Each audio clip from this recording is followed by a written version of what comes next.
Good morning, good afternoon, good evening, in this vast place we call Earth, wherever you may find yourself. Today, I'm going to talk to you a little bit about the broken system. The broken system. And more importantly, I'm going to talk about our school system. Let me first preface by saying that I am not a higher educator, I'm not an administrator in the education system, but I am a man who has quite a high level of education. Not to brag on myself, but I have two master's degrees, two bachelor's degrees, one in business sector and one in seminary. So I'm pretty educated, and I also taught at the University of Phoenix for about 5 years, and I teach in my church. So I understand the importance of education. But one thing it came to my mind as I was sitting around thinking about why so many of our kids don't have the tools to succeed in life. And it does seem like every generation is just getting a little worse.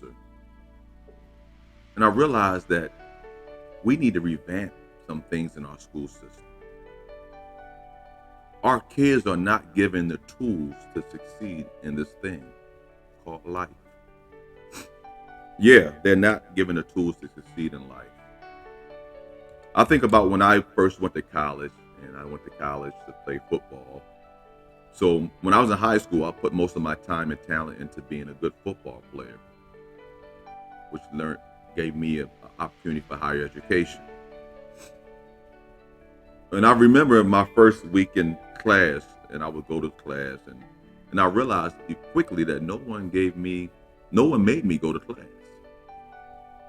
I either chose to get up and go to class, or I chose to sleep in and hang out and party like many freshmen do in college. So I made that decision to go to college, and I made a decision. I said, well, I still got to go to class. So I had a level of what I call motivation for school.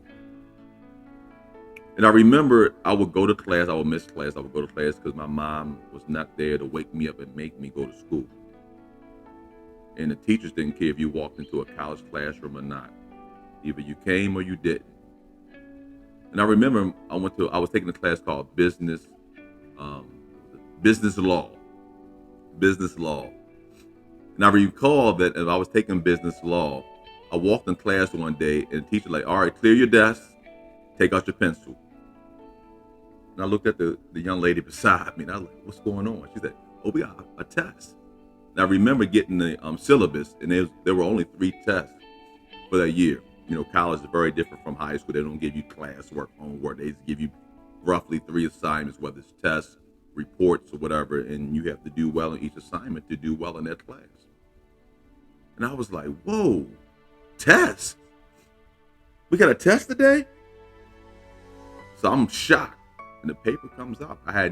Believe me, I had done no studying, no reading, and I missed several classes. And I took that test basically just trying to figure it out, looking for the best multiple choice answer. And I got a C from lucky guessing. And that's when it hit me. Man, this thing is serious. And I look back and I replay that moment in my life, and I had to really prepare myself while I was in college to do well. Because in high school, I wasn't challenged. They didn't prepare me for college. And I owned some of that myself because all I cared about was girls, hanging out, sports. I didn't care about the academics, just enough to get by. If I get a C, I was happy, as long as I didn't fail. But now I look back over what our kids are learning now. Now, my daughter is finishing school, and her brother and sister finished school, and I look back at this system, and I see how ill prepared. And it wasn't until I went to the University of Phoenix, and I'm not here advocating for the University of Phoenix because I don't no longer teach there, but I had a great 5 year experience. And I was brought up through the traditional college. You go to class, you learn, you take your 3 tests, and you move on. I didn't understand the importance of internships. because internship was not forced on me. You either took one or you didn't. And I remember I was in college, I couldn't afford to take a free internship. I had to work during the summer. I had bills to pay. I needed money. My parents I didn't come from a family of wealth. So I had to work. So an internship was just out of the equation. I just didn't have the money. Well, when I started teaching at the University of Phoenix, and their curriculum was designed, you learn and you do it. Learn, do, learn, do, learn, do, learn by doing. Here's a little bit of academics. Here's some theory. Here's some application. Now go do it. And first I was like, man, I don't know if I like this system, because this system is very contrary to what I've been raised on. But as I began to teach longer and I began to understand, I began to appreciate that system of learning where they teach you and then they'll tell you, after we teach you, go apply it. And the students that were in University of Phoenix, a lot of them were working adults. And the things we were teaching them in class, they were applying to their jobs that same week, that same year. And that's when I began to really appreciate that type of learning system. We need to get back to teaching our kids how to apply what they learn to life. Why don't we teach them about how to balance a checkbook, how to invest in the stock market, the benefits of learning how to handle your money, how it is to raise a family, to be a mother, father, home economics, things that they've taken out. Why don't we teach them, put a lot of emphasis on, everybody's not going to college. Some of us need to learn a trade, And I know some school systems are trying to revamp their curriculum, but I think overall we need to go back to the drawing board and realize that what worked yesterday may not be working today. Most of us learn by doing. I work at Amazon now, and what we do is we call it LBD, learn by doing. Because when you do it and you apply it, then you remember it and you know how. It's okay to read a book or read a theory or read an operations manual, but until you do it, you will never understand how to do it until you apply it to a real life situation. So if I had my wish and I was like Thanos and I could snap and make this thing happen, this is what I would do. College I would still give it 4 years, maybe 3. Your first year will be, we're going to focus on academics. You need to learn history. If you need to learn some math, if you're going into a science field, you need to know science and all that. You need your liberal studies. I take that because you cannot understand where you're going if you don't know where you came from. So history and all this stuff is important.